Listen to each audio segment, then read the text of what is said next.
අමරසූරිය සහෝදරියතුළු මැති ඇමතිවරු සියලු දෙනා විශේෂයෙන්ම කඩුවල නායකත්ව සමග කඩුවල සම්බන්ධ කරන කමිටු සභාපති අසිත නිරෝධන විද්‍යාන සෞන්දර්ය සහ ජනමාධ්‍ය නියෝජ්‍ය ඇමතිනි ආචාර්ය කෞශල්‍ය ආරත්න සහෝදරියට අපගේ ප්‍රණාමය පුද කළ යුතුමය.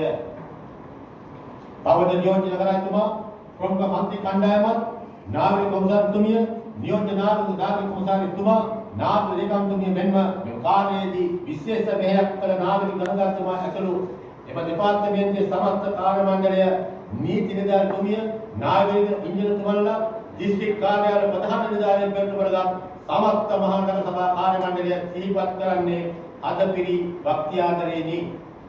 දශක ගණනාවක් පුරා කඩිවල ජනතාවට ස්වභාවික උපද්දවයක් ලෙස වසරක් පාසා සිදුවන ජනගැලීම් අරුමයක් නොවද මෙවර මෙම ස්වභාවික වේසනය පැමිණ ඇත්තේ දරාගත නොහැකි පිහිටුණු ඛේදවාචකයක් ලෙසය.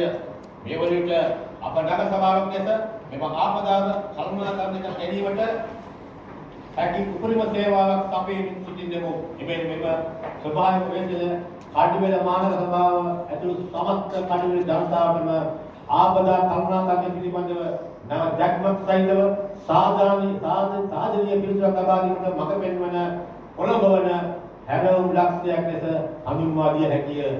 ජනතා යහපත සඳහා නව ඉසව්වක් සොයමින් සම්ප්‍රදායික විදුරු නව නැවුම් පිළිලක් සමගින් තව තවත් ජනතා ජයග්‍රහණය කඩුවල වෙනුවෙන් උත්සාහ ගනිමින් ක්‍රියාවට නැංවීම අපගේ අපේක්ෂාවයි.